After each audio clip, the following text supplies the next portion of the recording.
আমার প্রাণপ্রিয় বন্ধুরা, আমি একটা গুরুত্বপূর্ণ জিনিস আপনাদেরকে দেখাই। সেটা হলো এই যে লজ্জাপতি গাছ দেখেন কিভাবে আছে।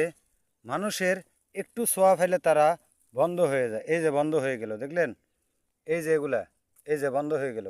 এই যে এখন বলেন এটা হলো লজ্জাপতি গাছ, কিন্তু এই লজ্জাটা যদি আমাদের মা, বোন, মেয়ে, ছেলে এদের যদি থাকতো, তাহলে বাংলাদেশে এরকম অহরহর যে নির্যাতনগুলো কি ঘটতো। ছোট শিশুকে নির্যাতন করতেছে, অপহরণ করতেছে, খুন মামলা। কারণ আমাদের লজ্জা শরম উঠে গেছে।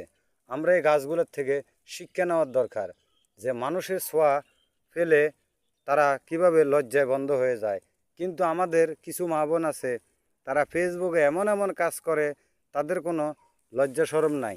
এই যে লজ্জাপতির মতো তাদের এরম থাপড়ানির দরকার, তাহলে মনে হয় লজ্জা শরম হইব। কারণ আমি কাউরে স্ক্রিনে তুলে কথা বলবো না, কেননা আমি গ্রামের একজন মানুষ।